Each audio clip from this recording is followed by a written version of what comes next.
Concept समझ लीजिए कि हमारा शरीर है, ठीक है, तो शरीर के साथ हम मन, बुद्धि, चित्त और अहंकार 4 चीजें लेकर आए हैं।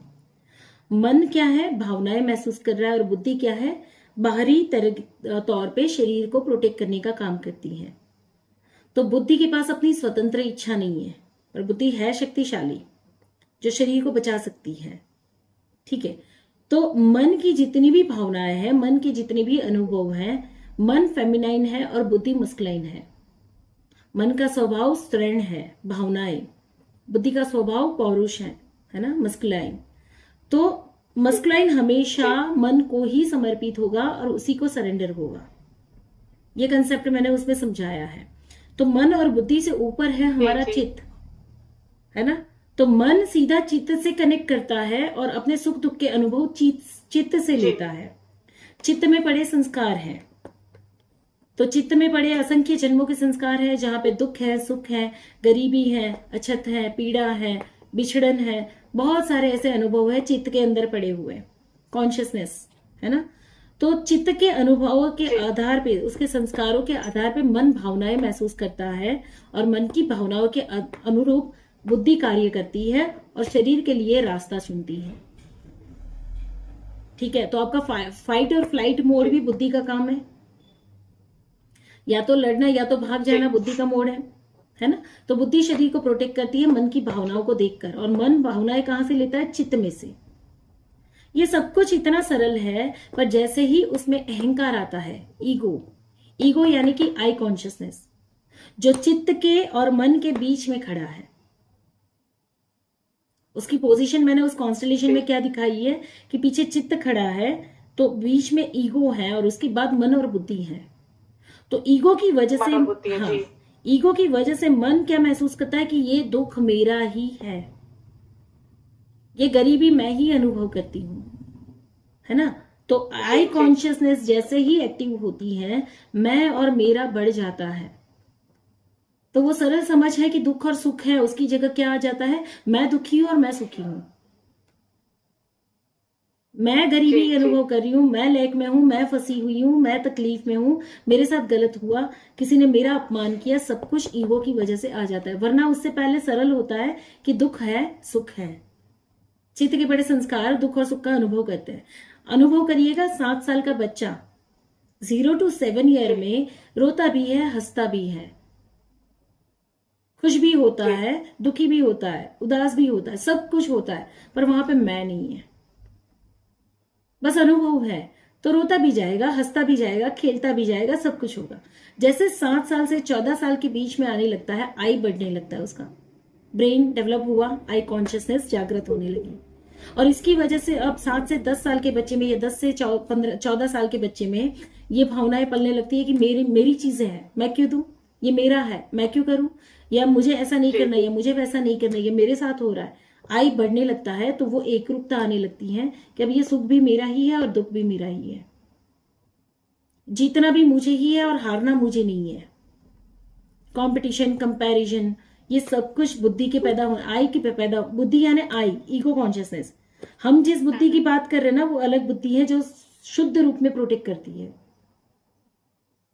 पर ये आई कॉन्शियसनेस है जो बुद्धि को शुद्ध बुद्धि से दुर्बुद्धि में कन्वर्ट करने लगती है। तो ये खेल है चित्त में पड़े संस्कार और मन और बुद्धि के साथ का, जो आई कॉन्शियसनेस की वजह से आपको चिपका देता है एक दूसरे के साथ। मन, बुद्धि और शरीर, मन और आत्मा, तीनों को एक दूसरे के साथ फेविकॉल के जोड़ की तरह चिपका देता है आई कॉन्शियसनेस, ठीक है। तो ये कॉन्स्टलेशन में हमने एक्सप्रेस किया हुआ है। अब आपके जीवन में हो क्या रहा है? मन जो है, बुद्धि हमेशा शरीर को प्रोटेक्ट करने का काम करेगी, यानी शरीर कठपुतली है, शरीर की उसकी अपनी कोई स्वतंत्र इच्छा नहीं है। वो किरदार है जो लेखक ने एक किरदार को जैसे लिखा हुआ है किताब में या किसी बुक में, उस किरदार की सारी घटनाओं को लिखा हुआ है विविडली, शरीर वैसा है, वो किरदार है, अभी हाथ पैर नहीं है उसके अपने, ठीक है। तो जैसे आपका मन उस किरदार के साथ जुड़ता है, तो इस मन के आपकी जैसी भौतिक काया है, वैसे आपकी 4 मानसिक काया भी है। अब थोड़ा सा इसी कंसेप्ट को अलग तरीके से देखें तो इसको अलग करना आपको और सहज हो जाएगा। तो जैसे आपकी भौतिक काया है, फिजिकल बॉडी, वैसे आपकी 4 और मानसिक काया है, 4 मानसिक शरीर है। अब ये वो 5 एलिमेंट 5 बॉडी की बात नहीं है, जैसे अन्नमय कोश आपका physical body, etheric body, mental body है ना, कॉजल बॉडी, तो इसकी बात नहीं है ये। अब ये आपके अनुभव की बात है जिसमें आपका फिजिकल बॉडी है, फिजिकल बॉडी के पीछे 4 मानसिक काया है जो फिजिकल बॉडी से काम ले रही है।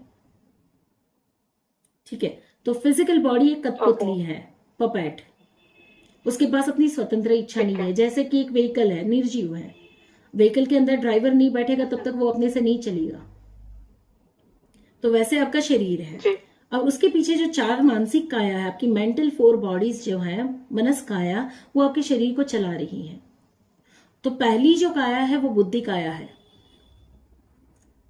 अब आपके जीवन में कितने डिसीजंस ऐसे होंगे जो आपने बुद्धि से लिए होंगे? किसी ने आपके साथ कुछ गलत किया या आपका नुकसान कर लिया तो आपकी बुद्धि बताएगी, तुरंत कैलकुलेट करेगी कि इसने आपको खोट दी है, नुकसान दिया है, इसके साथ व्यवहार थोड़ा संभल के करना, तो आप डिस्टेंस क्रिएट करेंगे। ये बुद्धि काया का काम है। तो अपने जीवन को टटोलना शुरू करो कि मेजर डिसीजंस आपके बुद्धि काया से हो रहे हैं। उसके बाद की दूसरी काया जो है, बुद्धि काया के पीछे है मनस काया, मेंटल सॉरी बुद्धि काया, विवेक काया। बुद्धि काया के पीछे है विवेक काया। अब विवेक क्या है? कई बार किसी दोस्त के साथ गए और आपको कोई चीज नहीं करनी है, पर दोस्ती को टिकाने के लिए उसके पीछे पीछे आपने वो काम कर लिया जो आपको नहीं करना चाहिए था। भाई दोस्त है, चलो उसको बुरा लग जाएगा, नहीं करूंगा तो ये क्या हो गया? विवेक काया ने आपसे काम करवा लिया। कई बार ऐसे हजारों अनुभव होंगे आपके जीवन में। तो आपका व्यवहार विवेक काया से होता है। ठीक है, अब इसके पीछे तीसरी जो काया है वो संस्कार काया है। अब संस्कार काया का काम क्या है? चित्त में पड़े संस्कार, पुरानी बिलीफ सिस्टम्स, सुख और दुख के सारे अनुभव। तो संस्कार हमारे अंदर, संस्कार यानी बड़ों के पैर छूना वो संस्कार नहीं। संस्कार यानी कि आपके अंदर स्टोर हुए सारे वो एक्सपीरियंसेस, रेफरेंस पॉइंट्स। तो संस्कार काया कैसे काम करती है? आपके जीवन के अगर किसी अनुभव को देखेंगे तो कोई व्यक्ति आपके सामने आया, अब आप बड़े शांत है, आपको नहीं जरूरत है डांटने की या लड़ने की या ऊंची आवाज करने की, पर उसके व्यवहार से आपके अंदर से एकदम से गुस्सा उभर आया और आपने डांट दिया, बोल दिया, अपना आपा खो दिया। कई बार पता है कि किसी सिचुएशन में आपको डरने की जरूरत नहीं है, आप सुरक्षित हैं, तब भी आप वैसा व्यवहार कर लेते हैं कि एकदम से डर बाहर आ जाता है और आप भाग खड़े होते हैं जी। तो ये संस्कार काया की वजह से होता है, अनकॉन्शियसली हो जाता है वो। तो ये संस्कार काया की वजह से है। तो आपके सुख और दुख के कई सारे अनुभव संस्कार काया की वजह से हैं। और इसके बाद चौथी जो काया है वो चित्त काया है। जैसे फिजिकल बॉडी पपेट है ना, वैसे ये चित्त काया जो है वो एकदम सशक्त है, शक्तिशाली है, पर वो स्वतंत्र नहीं है, अभी इंडिपेंडेंट नहीं है, वो अपने से कोई काम नहीं करेगी। पर ये जो पहली 3 काया, भौतिक काया को छोड़ दीजिए, उसके बाद की जो बुद्धि काया, विवेक काया और संस्कार काया है, इन तीनों में से जो शक्तिशाली होगी ना, वो चित्त काया उसको सपोर्ट कर लेगी। और उसने जिसको सपोर्ट किया, आपका फिजिकल बॉडी उसको अनुकरण कर लेगा। फिजिकल बॉडी पपेट है, चित्त ने जिसको भी सपोर्ट किया, जिसके पक्ष में बैठ गई, आपका शरीर उसको फॉलो करके काम कर लेगा। अब पूरा पिक्चर दिख रहा है आपको जीवन का कि कैसे कई बार आप बुद्धि से निर्णय ले लेते हैं और शरीर उसको फॉलो करता है। चित्त ने बुद्धि को सपोर्ट कर लिया तो बुद्धि से आपने कैलकुलेट कर लिया और आपने डिसीजन ले लिया कि इसके साथ व्यापार नहीं करेंगे या इसके साथ रिश्ता नहीं रखेंगे। कई बार विवेक काया बड़ी मजबूत है, तो आपने अपनी इच्छाओं को मार कर भी जो नहीं करना है वो कर लिया होगा दूसरों को अच्छा लगाने के लिए। अगर वो शक्तिशाली हो गई तो चित्त इसको, विवेक को सपोर्ट कर लेगा और आपका शरीर वो काम कर लेगा।